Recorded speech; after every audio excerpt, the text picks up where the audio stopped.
And October 19th, this show played 8 seconds of B-roll showing empty shelves. Well, the footage was mismarked in our system as it actually showed shelves from March 2020. Not a big deal, but we, of course, apologize for putting up inaccurate visuals. But the really odd thing came in the ensuing days. Publications from PolitiFact to the Washington Post were so concerned with this 8-second mistake.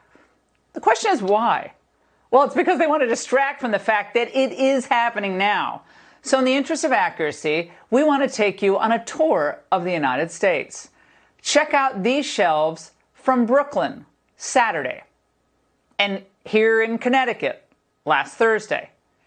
And then Glendale, Colorado, the Target. Well, you've had a hard time finding meat. Even toilet paper. Here are some empty shelves in Chicago. And finally, in Smyrna, Tennessee. I hope that clears some things up for the fact checkers who were very concerned with the 8 seconds from our October 19th show. This is Fox News' Laura Ingraham mocking fact checkers for the crime of doing their jobs and fact checking the lies as they were broadcast on her show, namely images of empty shelves to push a narrative that Biden's overseen the disappearance of all goods in stores. Only the images that she used on her show were taken in March of 2020 when the president was, come on, there you go. Meaning that not only is she lying about the empty shelves bit, but she inadvertently highlighted the shortcomings of the Trump administration.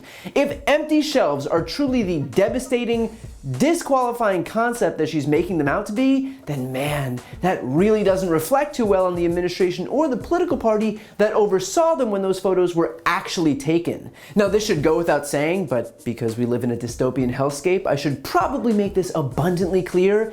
Having a few items missing from a shelf is not proof that the supply chain has collapsed. Grocery stores don't look like commercials in real life, where the shelves are fully 100% stocked, nary a single can misplaced. Sometimes, in real life, a few items are missing. You see, sometimes people buy things from stores, and when they buy things, those items are no longer on the shelves anymore. And then at the end of the day, when employees won't get in the customer's way, they restock those shelves, and that process repeats itself every day. But apparently, now, if there's one missing item whatsoever on any shelf, then Laura Ingraham's Fox News brigade comes in to document it. Because somehow people buying up 9 boxes of cereal means that Joe Biden has allowed the United States to devolve into Venezuela. Yeah, no, that totally checks out. I mean, honestly, look at this clip. This is legitimately 2 feet worth of empty space. A teenager could have just come by 30 seconds earlier and bought some Capri Sun.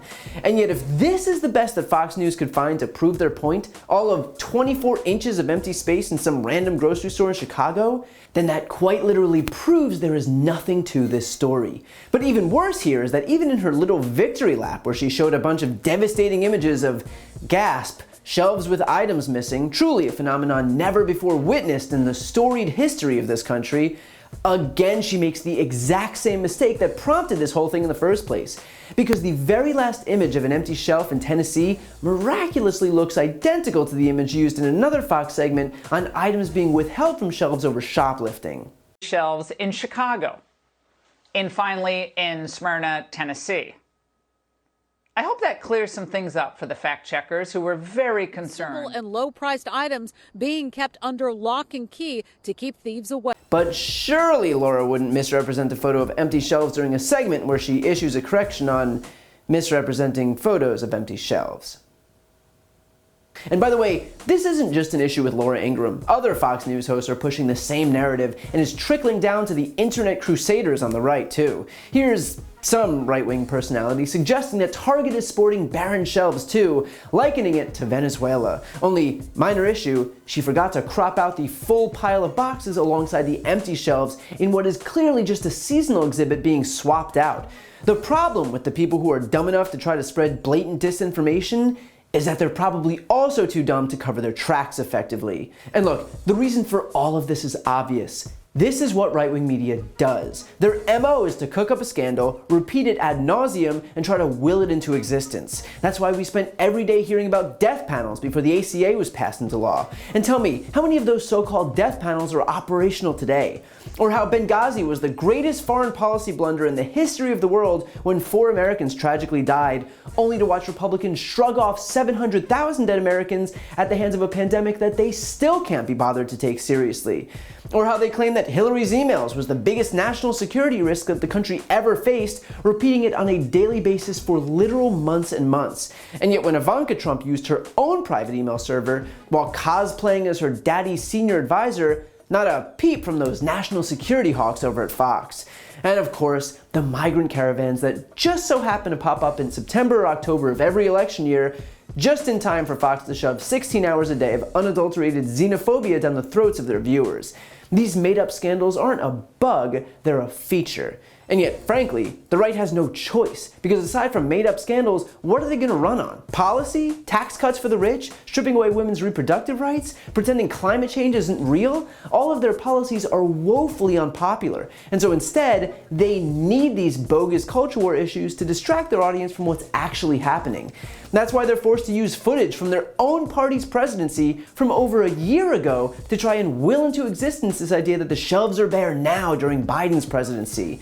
Because even that is better than acknowledging that not a single Republican supported the American Rescue Plan, which 3/4 of the country supported. Not a single Republican supports the Build Back Better Act, which again, 3/4 of the country supports. Republicans' only job right now is to block popular legislation while going on national TV and telling their viewers that imaginary things are happening so that they'll get scared and vote Democrats out. That is the entire strategy. So you can vote for a party that treats you like you're smart, or a party that relies on their audience being ignorant. Take all the time you need with that one.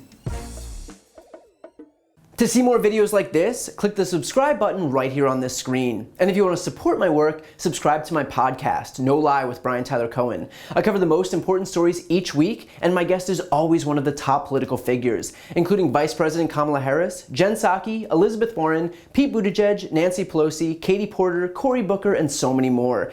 The podcast link is also right here on this screen, so give it a listen and subscribe on Apple Podcasts, Spotify, or wherever you listen to podcasts.